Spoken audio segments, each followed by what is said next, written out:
కొన్ని ఆత్మీయ విషయాలు ఏమంటే దేవునికి సంబంధించిన విషయాలు ఏవైనా ప్రతి ఒక్కరికి తెలియబడాలి అంటే ఒక సెకండ్ ముళ్ళు కదులుతుంది కదా. ఒక సెకండ్ ముళ్ళు అట్లా కదిలే లోపే ఎన్నో ఆలోచనలు ఉంటాయి.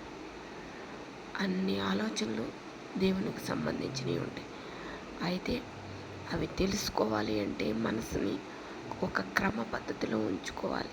తలను, ఆలోచనలు, మనసును విస్తారమైన ఆలోచనలు తల నిండా ఉంటే అవి దోషంగా ఉంటాయి. ఒక్కొక్క ఆలోచన క్రమక్రమంగా వస్తుంటే అవి మంచి మార్గంలో నడిపిస్తాయి. అయితే రెండు కళ్ళు లోకాన్ని చూస్తుంటే రెండు కళ్ళకి మధ్య భాగంలో మరో కన్ను ఉంటుంది, మనోనేత్రం అంటారు. ఇది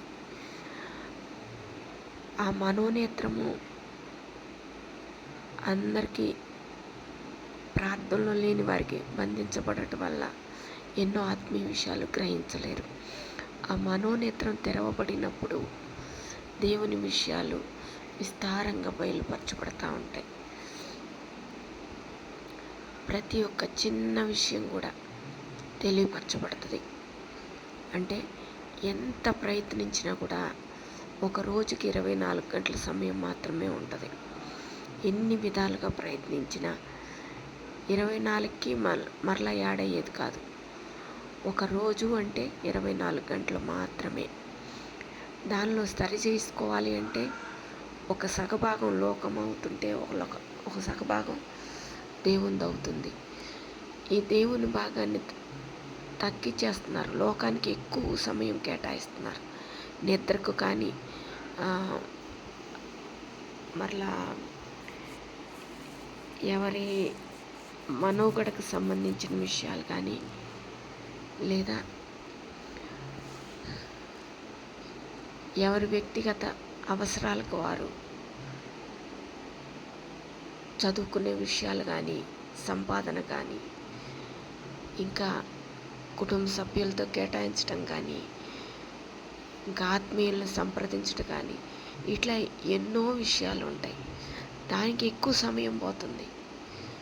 వెలుగున్నంత వరకు ఒక 12 గంటలు కేటాయించుకోవాలి, చీకటి ఉన్నంత వరకు ఒక 12 గంటలు కేటాయించుకోవాలి. అలా కాకపోతే సగం వెలుగు సగం చీకటిగా ఉంటుంది.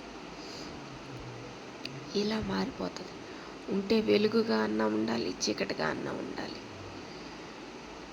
లోక సంబంధుల వల్లే కాకుండా, శరీర సంబంధుల వల్లే కాకుండా ఆత్మీయమైన సంబంధంతో ఉండాలి. ఎల్లప్పుడూ దేవునితో ఆత్మ నడిపింపుతో ఉండాలి.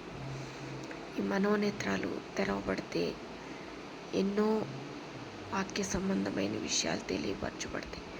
దానికి ఏం లేదు, ఎక్కువ సమయం కళ్ళు తెరుచుకుని కాకుండా లోక సమయాన్ని